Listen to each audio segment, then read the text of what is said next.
तो भाई मुफ्ती साहब खुद कौन सा नॉर्मल है? हमारे तो सारी बातें आपको पता है कि उठपटांग किस्म की होती है, तभी तो लोग भाग जाते हैं। खवातीन तो बयान में आना ही छोड़ दिया। आज मेरी बच्ची बता रही थी, अबू एक आंटी आ रही है बयान में, खवातीन के बयान। मैंने कहा उन आंटी को चाय वाय का पूछा करो बेटा, वो भी भाग जाएंगी, उनको बिठा के रखो। एक आध आंटी आ रही है, उनको बिठा के रखो। तो खवातीन तो मेरे बारे में तबसरा करती है, बंदा हमें जहर लगता है। यूट्यूब भरा हुआ है कमेंट से, ये बंदा मुझे हमें जहर लगता है। हालांकि हम खवातीन ही के हुकूक की आवाज उठा रहे हैं, लेकिन खवातीन के हुकूक की आवाज अगर आप ये उठाएं कि इनको घरों से बाहर निकालो, इनको जॉब दिलाओ, इनको शोहरों की इताअत से बाहर निकालो, तो ये चीज इस सोसाइटी में नॉर्मल समझी जाती है। उन हुकूक की बात करो जो सच्ची मुच्ची के हुकूक हैं, जिससे औरत को हकीकत में फायदा है, तो वो एबनॉर्मल समझा जाता है वो बंदा, हालांकि वो खवातीन को ज्यादा हुकूक दिला रहा है। अबे मुझे बताओ, खवातीन को जब जॉब की इजाजत होगी, खवातीन जॉब करेंगी, मर्दों को मुफ्त खोरे की आदत पड़ेगी कि नहीं पड़ेगी? तो मुफ्त खोरे की आदत पड़ेगी तो इसमें नुकसान औरत का है, मर्द का है? औरत का नुकसान है, औरत का नुकसान है। और आप जाओ ऐसी सोसाइटीज को देखो, उन कौमों को देखो जिन्होंने खवातीन को घरों से निकाला, उसके बाद खवातीन कह रही हैं हमें किसी तरह घरों में लेकर आओ, हमारे मर्दों पर जिम्मेदारी डालो, मगर मर्द जिम्मेदारी उठाने के लिए तैयार नहीं है। मुफ्त खोरे की आदत एक दफा लग जाए तो फिर इंसान अपनी आमदन में दूसरे को शरीक नहीं करता। ये तो मेरा तजर्बा है। मैंने चंद गरीबों को मंथली कुछ रकम देना शुरू की, उनकी गुर्बत खत्म हो गई, मगर फिर भी वो मांगते हैं। चंद, सारे गरीब ऐसे नहीं है। अब किसी को क्या पता किस गरीब की बात कर रहा हूं, तो इसमें गीबत नहीं है। तो मुझे अंदाजा हुआ अब इनके मुंह को क्या लग गई है, ज़कात लग गई है।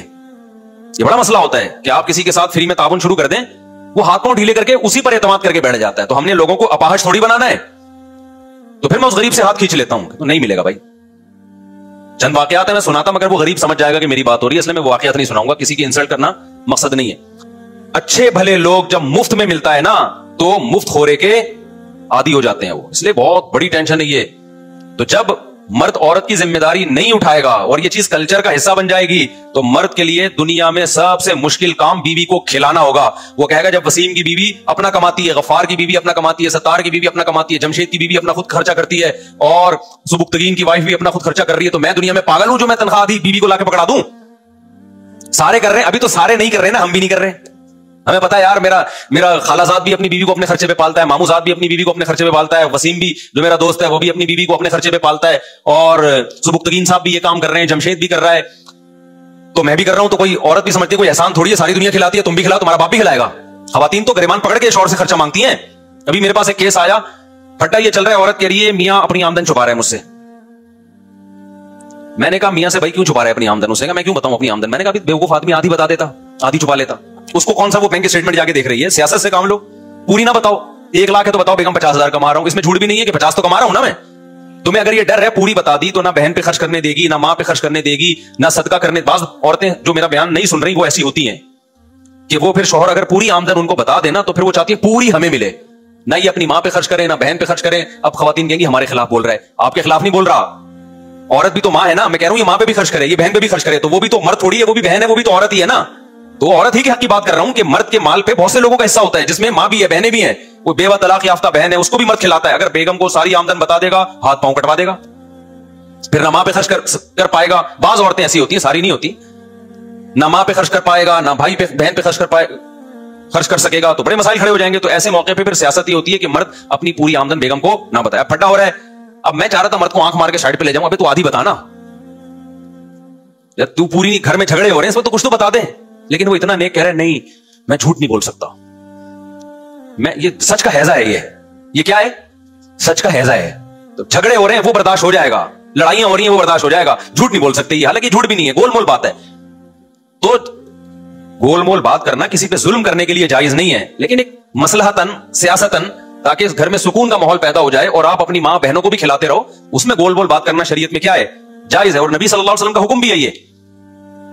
अब एक मिसाल देता हूं, आपको बेगम अच्छी नहीं लगती, बहुत से लोगों को अपनी बेगम अच्छी नहीं लगती, लेकिन वो कहते हैं यार बस अल्लाह ने एक जोड़ा बांध दिया तो चलाएंगे, निभाते हैं, दूसरी औरतों में दिलचस्पी नहीं लेते, वफा करते हैं बीवी के साथ। लेकिन दिल सी कैफियत पूछो तो उनको नहीं अच्छी लग रही, लेकिन गुजारा चला रहे हैं। अब उनकी बेगम ने पूछा अपने शौहर से क्या मैं आपको अच्छी लगती हूं? इनको सच का हैजा है, इन्होंने बोला मुझे आप बिल्कुल भी पसंद नहीं है।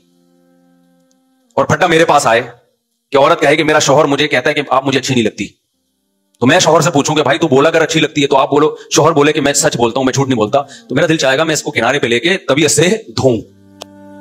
क्या कहते बड़े बड़े बेवकूफ देखें। अबे मुंह से फूट दे भाई बेगम, तो मुझे हो सकता है ये कहने की बरकत से अच्छी लगना शुरू हो जाए। बात जबान के अल्फाज का इंसान के दिल पे असर पड़ता है। कोई चीज आपको अच्छी नहीं लगती, आप बोलो अच्छी लगती है, थोड़े दिनों में अच्छी लगना शुरू। और कोई अच्छी लगती हो और आप बोलो नहीं लगती, थोड़े दिनों में नहीं लगेगी वो।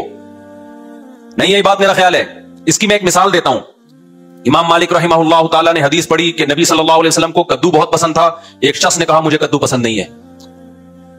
امام مالک کو غصہ آیا اس کے اوپر, شدید غصہ, کہ بھئی اگر پسند نہیں ہے اس موقع پہ یہ کہنے کی کیا ضرورت ہے, یہ تو نبی کا مقابلہ ہو رہا ہے نا. آپ سے کسی نے پوچھا کہ آپ کو کدو پسند ہے یا نہیں ہے, یہ بے ادبی ہے یا نہیں ہے. اب حالانکہ اس شخص نے سچ بولا مگر یہ سچ بے موقع ہے. یہ قسم سے آپ پیغمبر صلی اللہ علیہ وسلم کا مذاق اڑا رہے ہیں کہ ان کو غلط چیز پسند ہے, انہیں وہ پسند ہے جو مجھے پسند نہیں ہے. تو الفاظ ہر جگہ ہر بات کہنے کی نہیں ہوتی کہ سب سچ ہر جگہ جا کے بولتے رہو.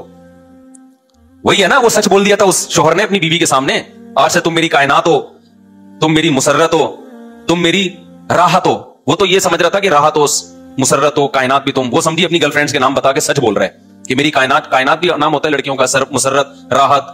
تو وہ سمجھی کہ یہ کہہ رہا ہے یہ سب میں نے چھوڑ دی, آج سے سب راحت بھی تم, مسرت بھی تم, اور شاہین بھی تم, اور سب تم. تو اس نے کہا جب یہ سچ بول رہا ہے تو میں بھی سچ بولوں. تو اس نے کہا ٹھیک ہے پھر جمشید بھی تم, غفار بھی تم, وسیم بھی تم, ستار بھی تم. ٹھیک ہے, سچ بولنے کا یہ انجام ہوتا ہے. ابے تو جو بھی تھی چھوڑ دے اس کو یار, اپنی زندگی کا آغاز کرو. کہاں سے کہاں دائیں بائیں میں چلا گیا بات کرتے کرتے. تو میں اصل بات جو آپ کے سامنے عرض کر رہا تھا وہی عرض کر رہا تھا کہ فیوچر ہمارا کون سا ہے, وہی جو گورے کا ہے. تو ہم اگر کلچر کو بیس بناتے ہیں, بنیاد بناتے ہیں, کلچر آج جس چیز کو اچھا کہہ رہا ہے کل اس کو کیا کہے گا, غلط کہے گا. آج جس چیز کو غلط کہہ رہا ہے کل اس کو اچھا کہے گا. تو سوال پیدا ہوتا ہے پھر اچھا حقیقت میں کیا ہے, برا حقیقت میں کیا ہے. تو جو لوگ اسلام کو فالو نہیں کرتے, خدا کی قسم 100 بار مر کے زندہ ہو جائیں, وہ اچھائی اور برائی کو ایکسپلین اور ڈیفائن نہیں کر سکتے. یہ صرف قرآن بتاتا ہے, اسلام بتاتا ہے, خدا بتاتا ہے کہ حقیقت میں اچھا کیا ہے اور حقیقت میں برا کیا ہے. اور قرآن یہ بھی ساتھ میں بتاتا ہے کہ فطرت اللہ التی فطر الناس علیہا. میں جب اچھائی کو ایکسپلین کرتا ہوں تو اچھائی وہ نیچر ہے جس میں نے انسانوں کو پیدا کیا. یعنی دلیل بھی دے رہا ہے قرآن کہ نیچر جو ہے وہ صحیح ہے, اور جو نیچر سے تمہیں چیز ہٹائے وہ کیا ہے, غلط ہے. سمجھ میں آ رہی بات. دیکھو کچھ قوانین ایسے ہوتے ہیں جو ہماری نیچر ان کو قبول نہیں کرتی. اللہ امتحان میں ہمیں ڈالنے کے لیے ہماری نیچر کے خلاف بھی قانون سازی کر سکتا تھا, ایسے قانون بنا سکتا تھا جو ہماری نیچر جس کو قبول نہیں کرتی. اللہ کو حق تھا, وہ مالک الملک ہے. اس کی مثال ایسے ہے, آپ کا کوئی غلام ہے, آپ یہ دیکھنا چاہتے ہو میرا فرمانبردار ہے یا نہیں, آپ اسے گھون کھانے کا بولو. اب گھون کھانا نیچر ہے انسان کی, بولو نا. لیکن آپ وہ کہے غلام کے باس آپ مجھے کیسی بات کا حکم دے رہے ہو. میں کہ بھائی میرا آرڈر تو مانتا ہے کہ نہیں مانتا, میں تو یہ دیکھنا چاہتا ہوں. تو اللہ کو یہ حق تھا کہ ہمیں ایسے کاموں کا حکم دیتا جو ہماری نیچر جس کو قبول نہیں کرتی. لیکن قرآن کہہ رہا ہے کہ اللہ قرآن میں دعویٰ کر رہا ہے کہ میں ارحم الراحمین ہوں, میں نے ایسے احکام تمہیں دیے جو عین تمہاری نیچر ہے, عین فطرت ہیں, فطرت سے ہٹ کے کوئی آرڈر نہیں دیا. اس سے پتہ چلتا ہے کہ اسلام پہ چلنا مزے کا کام ہے, کڑوا گھونٹ نہیں ہے. کڑوا اس کو لگے گا جو نیچر سے ہٹ گیا ہے, جس کو گوں کھانے کی عادت پڑ گئی ہے, اس کو شہد میں تھوڑی مزہ آئے گا. نہیں آ رہی میرا خیال ہے بات سمجھ میں. اب مسئلہ کیا ہو گیا ہے کہ ہم چونکہ گورے کو فالو کر رہے ہیں, وہ مذہب سے بغاوت کر چکا ہے, مذہب سے بغاوت کے نتیجے میں وہ نیچر سے ہٹ گیا ہے, لہذا ہمیں بھی نیچر سے ہٹا رہا ہے. اور ہم بھی آدھے ہٹ چکے ہیں, پورے نہیں ہٹے. بھی جب پورے ہٹیں گے تو ہمارے یہاں 30 سال میں شادی بھی ایک مذاق سمجھا جائے گا, پھر ہمارے یہاں 2 بچے بھی مذاق سمجھا جائے گا کہ یار یہ کیا کر رہے ہیں بیوقوف والا کام. پھر انگریز تو ایک بھی نہیں پیدا کرتا, بہت مشکل سے ایک آدھ, وہ بھی کہیں ادھر. ابھی ایک کیس آیا نا برطانیہ میں, پتہ ہے آپ کو, برطانیہ کی عدالت میں ایک کیس, ان کے یہاں نارمل ہے, نارمل اور اب نارمل میں ایک اور مثال آ گئی ذہن میں. برطانیہ میں ابھی کورٹ میں ایک کیس چلا ہے, میرے دوست نے مجھے پورے اس کے لنک بھیجے تھے. خاتون نے کہا کہ یہ جو میرا بچہ ہے یہ فلاں صاحب کا ہے, کوئی بھی ان کے غفار بھائی ہوں گے یا انگریزوں کے جو بھی کریکٹر ہے نا, یہ تو انگریزوں کے جو بھی, یہ ان کا ہے. بھائی تو میں کہہ رہا ہوں وہ تھوڑی کہہ رہی تھی بھائی. اس کو بلایا گیا, اس نے بولا میرا تو نہیں ہے. جو باپ ہے وہ کہہ رہا ہے میرا نہیں ہے. کیوں؟ اس کو پتا ہے میں پکڑا گیا اگر تو کورٹ خرچہ کس پہ ڈالے گی, میرے پہ ڈالے گی. وہ کہہ رہا ہے میرا نہیں ہے. وہ خاتون کہہ رہی ہے اسی کا ہے. اب کیس جب چلا تو پتا چلا ان 2 ہفتوں میں تو بہت سے آدمیوں کے ساتھ اس کے ریلیشن رہا ہے, اب پتہ ہی نہیں چل رہا کس کا ہے بھائی. وہ بندہ کہہ رہا ہے بھائی میرا نہیں ہے, خاتون کہہ رہی ہے میں اسی کے ساتھ تھی, اسی کا ہے. جب ڈی این اے کروایا گیا تو پتا چلا نہ اس کا ہے نہ اس کا ہے, کسی اور کا ہے. وہ نہ اس کا ہے نہ اس کا ہے, بلکہ تو مجھے اس پہ ایک لطیفہ یاد آیا. اچھا ان کے ہاں یہ نارمل ہے کہ بھائی نہ اس کا نکلا جس کا دعویٰ کیا تھا, اور نہ اس کا نکلا جس کا پہ شک تھا, بلکہ کسی تیسرے کا نکلا. نارمل ہے یہ. کہتے ہیں ترقی تو کر رہے ہیں نا ہم بھائی, اصل تو چاند پہ جاؤ, مریخ پہ جاؤ, خلائی سیارے ہم چھوڑ رہے ہیں. ابا بابا تم لوگوں کی ٹینشن ہے یار. کس نے ایب نارمل کام ہوئے اس میں؟ نمبر 1, ہمارے ہاں کیا عورت یہ کہتی ہے کہ یہ بچے کا باپ ہے؟ باپ خود چیخ چیخ کے کہتا ہے میرا بچہ ہے, کسی اور کی طرف منسوخ کیا ٹانگے توڑ دوں گا. اپنے بچے کو باپ, میں نے جو فادر وائس آف فادر کی جو آواز جو میں نے یوٹیوب چینل پہ ڈالی تھی, جو باپوں پہ ظلم ہو رہا ہے, وہ سارے باپ اس پہ رو رہے تھے کہ ہمارا بچہ ہمیں ملے, اور گورا کہہ رہا ہے میرا ہے ہی نہیں, مجھے نہیں چاہیے. अब या तो हम एब नॉर्मल है भाई, पागल हो गए हैं, या गोरा पागल हो गया। दोनों में से एक फुल पागल है, बिल्कुल दोनों एक 180 डिग्री पे चल रहे हैं ना। अरे हमारे यहां बाप इस पे रो रहे हैं कि मेरा बच्चा है, मुझे नहीं मिल रहा, खर्चा मैं देने के लिए तैयार हूं, हफ्ते में एक दिन तो मेरे साथ गुजारे, मेरा बच्चा रो रहा है बाप। वो तो मैंने बहुत सारी बापों के रोने की वीडियोस डाली नहीं, एडिटिंग की है उसमें, वरना तो चीखो पुकार लगी हुई थी। और उधर गोरा क्या कह रहा है, औरत यानी खुद से तो कोर्ट में जाके कह ही गई नहीं कि मेरा बच्चा है, औरत केस कर रही है इसका बच्चा है, वो कह रहा है मेरा बिल्कुल भी नहीं है बल्कि उसका है। जब तहकीक हुई तो ना इसका है ना उसका है बल्कि थर्ड पर्सन का है। थर्ड पर्सन पे बैठे बैठे बल्ली आ गई, वो कहेगा मैं इस केस में कहीं था ही नहीं और मेरा बच्चा निकलवा दिया तुमने कि मेरा है। वो तो अजाब में आ गया कि नहीं आ गया। तो ये दोनों फलसफे और दोनों कल्चर अब्बा के मामले में 180 डिग्री पर है। तो या तो हम फुल पागल हैं क्योंकि हम एक इंतहा को पहुंचे हुए हैं, या वो फुल पागल है। दोनों में से एक फुल क्या है, एक कल्चर क्या है, फुल पागल। अच्छा, पाकिस्तान में जो मजहब को फॉलो करते हैं ना वो फुल पागल है, और गोरों में जो मजहब को फॉलो नहीं करते वो दूसरी इंतहा पर है। यहां भी और वहां भी कुछ बीच के लोग हैं जो थोड़े थोड़े पागल हैं, थोड़े नहीं है।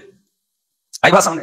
मिसाल के तौर पर हमारे यहां लिबरल लोगों में, जी मेरा बच्चा है खर्चा मैं नहीं उठाऊंगा इसका, आधा तुम उठाओगी आधा मैं उठाऊंगा, ठीक है ना। या मेरा बच्चा है लेकिन पालोगे तुम, जैसे पालने पालो, मानूंगा मेरा है, जिम्मेदारी बिल्कुल भी पूरी नहीं करूंगा, ना मैं उसको याद करूंगा क्योंकि टेंशन है। ऐसे केसेस भी हैं। एक पुलिस वाले ने मुझे बताया कि एक बाप आया, उसने बोला भाई मैं बच्चों से जान छुड़ाना चाहता हूं यार, बच्चों से मैं जान छुड़ाना चाहता हूं, ये मां को मिले और सारी टेंशन उसी की हो, मेरे से हटा यार इनको, ठीक है ना, नाम रहे मेरा वल्दियत में, जिम्मेदारी ना हो मेरी। बहुत कम केसेस हैं, लेकिन चूंकि हम कल्चर को, वही गोरे के कल्चर को फॉलो कर रहे हैं ना, तो आहिस्ता आहिस्ता जहां हम कहां रहे हैं, ये 180 से घूमते हुए हम आहिस्ता आहिस्ता टर्न मार रहे हैं। कुछ अभी वही 180 पे हम जैसे बेवकूफ खड़े हुए, और कुछ क्या है टर्न मारते हुए उधर जा रहे हैं उधर। तो या तो मेरे भाई हम फुल पागल हैं या गोरा फुल पागल है, दोनों में से कोई ना कोई एबनॉर्मल है। अब मैं आपको आता हूं इस्लाम की तरफ। इस्लाम क्या कहता है, फितरतल्लाहिल्लती फतरन्नास अलैहा, मैं जो तुम्हें ऑर्डर दे रहा हूं उससे तुम अपनी फितरत पे बाकी रहोगे। हमारे लिए अगर ये हो कि हमारी बेगम हमारे बच्चे को बोले कि ये इसका नहीं है, हम तो गुस्से से पागल हो जाएंगे ना, और उधर बाप गुस्से से इस पे पागल हो रहा है कि मेरे खाते में डाल दिया। अब उनको जब इस्लाम का हुक्म बताया जाए अंग्रेज को कि जिस बच्चे का जो बाप है उस पर लाजिम है कि माने कि मैं बाप हूं, उसको इस्लाम का ही हुक्म आसान लगेगा मुश्किल लगेगा? मुश्किल। वो कहेगा उफ इस्लाम इतना खतरनाक मजहब यार, एक बच्चे को मेरे खाते में डाल रहा है यार, उफ। अब मुझे अब आप बताओ, ये इस्लाम का कसूर है या कल्चर का कसूर है? कल्चर का। हमें इस्लाम नहीं है, हम तो इस्लाम के हुक्म पे खुश होते हैं कि हमारी खुदा न खास्ता किसी मर्द की अपनी बीवी से तलाक भी हो जाए तो इस्लाम कह रहे हैं इन बच्चों को किसी और के खाते में डालने की तुम्हें इजाजत नहीं है। सूरह हिजाब में अल्लाह ने आयत नाजिल की, उदऊहुम लिआबाइहिम, ले पालक बच्चा हो, बचपन से गोद में लेके पाला, कागजात में उसके हकीकी बाप का नाम आएगा, आप उसका बाप चेंज नहीं कर सकते। कुरान ने इसको गुनाह कबीरा करार दिया है। इस हुक्म से बाप परेशान होगा या खुश होगा? यार जबरदस्त इस्लाम का हुक्म है, और खुश इसलिए होगा कि वो बाप नेचर पर है। कोई भी बाप जो हकीकी बाप होता है और फितरत पे होता है, वो अपनी औलाद को कभी गैर की तरफ मंसूब नहीं होने देता, उसको गैरत के खिलाफ समझता है। तो हम इस मुल्क में ये चूंकि कानून सही है, इसलिए हम इस इस्लामी कानून से क्या है, खुशी महसूस करते हैं। यार सब कुछ हो सकता है, लेकिन अल्हम्दुलिल्लाह ये खयानत बहुत मुश्किल है कि कहीं से भी औरत फतवा लेगी ना, सब कहेंगे हराम है, ये सब क्या कहेंगे, ये अमल क्या है, हराम है। कि आपने, औरत ने गैर बाप की जगह बाप को डाल दिया हो, या बाप की जगह गैर बाप को डाल दिया हो, कबीरा गुनाह है ये। चाहे बाप चरसी हो, हीरोइन हो, मवाली हो, कुछ भी हो, कुरान कह रहा है कि बच्चे के कागज में बच्चे की निस्बत उसके सच्ची मुच्ची के बाप की तरफ होगी। ऐ अल्लाह, बाज दफा हम बच्चा किसी ट्रस्ट से लेते हैं, हमें उसके बाप का पता नहीं होता, फिर डाल सकते हैं? अल्लाह कहते हैं ना ना ना ना, फिर भी फर्जी बाप का नाम नहीं डाल सकते तुम, फिर वो तुम्हारा दीनी भाई है। बस अगर बाप का नहीं पता है तो सरपरस्त में नाम डाल दो कि ये सरपरस्त है, बाप नहीं तब्दील हो सकता। अब गोरे का हुक्म फितरी है या इस्लाम ने जो हुक्म दिया वो नेचर के करीब है? यूरोप इसको नहीं मानता, क्यों? वो नेचर से हट गया है। इसमें इस्लाम का कसूर नहीं है, बल्कि उन लोगों का कसूर है जो नेचर से हट गए हैं। नहीं यार ये बात, इस्लाम के सारे हकाम ऐसे हैं। ये जो खुला में बार बार चीखता चिल्लाता रहता हूं, औरत के पास भी तलाक का इख्तियार जब चाहे चली जाए, ये नेचर नहीं है, ये नेचुरल नहीं है। मर्द जब तक किसी को अपना दिल नहीं देता, जब तक उसे ये एहसास ना हो कि ये मेरी है, क्योंकि मर्द सुपीरियर है बाय नेचर। मर्द क्या है, वो सुपीरियर है, उसको खुदा ने ज्यादा सलाहियत दी है। ये कोई ऐसी चीज नहीं जो लॉ इसको डिसाइड करेगा। मर्द पावरफुल है, पावरफुल कमजोर से उसी वक्त टूट के मोहब्बत करता है जब उसको कमजोर के बारे में ये हो कि टोटल किसके कंट्रोल में है, ये मेरे कंट्रोल में है। तो इस्लाम दीन फितरत है, उसने बताया कि औरत अपनी मर्जी से आएगी, लेकिन फिर कंट्रोल किसका होगा उसके ऊपर, मर्द का होगा। इसमें औरत का भी फायदा اور مرد کا بھی فائدہ. عورت کو یہ احساس ہوگی میں اس کی ماتحت ہوں. انسان کو جب یہ احساس ہوتا ہے نا, دیکھو فوج میں جب ایک شخص بڑا آفیسر بن جاتا ہے, ماتحت اس کی دل و جان سے اطاعت کرتے ہیں, اپنے جیسوں کی کوئی اطاعت نہیں کرتا. ایک مثال دیتا ہوں, ایک لیفٹیننٹ ہے فوج میں, اس کو دوسرا لیفٹیننٹ آرڈر کرتا ہے تو یہ کام کر جا کے, ہو سکتا ہے دوستی یاری میں کر دے, دوبارہ آرڈر کرے گا کیا تو میرا باپ ہے جو میرے کو بار بار کہہ رہا ہے یہ کر. اس کو آر محسوس ہوگی, ذلت محسوس ہوگی. لیکن ایک لیفٹیننٹ کو کوئی کرنل آرڈر کرتا ہے یہ کام کرو, یس سر, یہ میرے لیے فخر کی بات ہے. یہ کیا ہے میرے لیے فخر کی بات. اب اگر کوئی لیفٹیننٹ کو یہ سکھا دے کہ تم میں اور کرنل میں کوئی فرق نہیں ہے, کوئی الو بنا دے اس کو, نیچر کے خلاف چلائے اس کو, ابے یہ مولویوں نے بنایا ہوا ہے کرنل اور لیفٹیننٹ, یہ مولویوں نے مذہب, کوئی لیفٹیننٹ کوئی کرنل نہیں, تمہارے وہی رائٹ ہے جو کرنل کے ہیں. کرنل کون ہوتا ہے تم پہ آرڈر چلانے والا, تو اس سے لیفٹیننٹ کرنل نہیں بن جائے گا. لیفٹیننٹ تو لیفٹیننٹ ہی رہے گا, لیکن وہ آرڈر پہ جو اس کو چلنے میں خوشی محسوس ہو رہی تھی نا کرنل کے آرڈر پہ, وہ خوشی محسوس نہیں ہوگی بلکہ بوجھ محسوس کرے گا, جس سے کرنل اور لیفٹیننٹ کے تعلقات کیا ہوں گے, خراب ہوں گے. کرنل کی بھی ایسی کی تیسی ہو جائے گی تھوڑے دنوں میں, اور لیفٹیننٹ کی بھی واٹ لگ جائے گی. نہیں ہے یہ بات میرا خیال ہے سمجھ میں. تو گھر میں بھی ایسا ہی ہے. اللہ تعالیٰ کو پتا ہے کہ مرد کیا ہے, وہ سپیریئر ہے, بائی نیچر ہے, یہ خدا نے بنایا ہے اس کو, اور عورت کیا ہے, وہ کمزور ہے. اب عورت کو جب آپ یہ باور کرائیں گے کہ تمہارا شوہر تم سے برتر ہے, تمہیں اس کی ماننے میں ذلت نہیں ہے, کیونکہ اپنے بڑوں کی ماننے میں عزت ہوتی ہے, ذلت تھوڑی ہوتی ہے. اب ایک لیفٹیننٹ کرنل کی بات نہیں مانتا, اس کی عزت زیادہ ہوگی یا ذلت ہوگی اس کی؟ یار تم لوگ پاگل سارے, استغفر اللہ, یعنی عجیب سے لوگ میرے پاس آ گئے, کیوں سمجھ میں نہیں آ رہی تمہارے. دیکھو ایک کرنل آرڈر کرتا ہے لیفٹیننٹ کو, لیفٹیننٹ کہتا ہے جاؤ بڑے باہر میں جاؤ. اس سے لیفٹیننٹ کی عزت میں اضافہ ہوگا یا کمی ہوگی؟ اس کی جب وہ تیار ہوتی ہے فوج میں, پوری رپورٹ تیار ہوتی ہے نا, جس کی بیس پہ ترقیاں ہوتی ہیں, تو ترقی ہوگی یا نہیں ہوگی؟ ترقی میں رکاوٹ بنے گی نا یہ چیز. جگہ جگہ باتیں یار یہ سرفرا قسم کا آدمی آ گیا, اس کو نکالو فوج سے, یار فضول قسم کا آدمی, سرفرا دماغ ہی نہیں ہے اس کے, بیوقوف, پتہ نہیں اس کو بھرتی کس نے کیا ہے.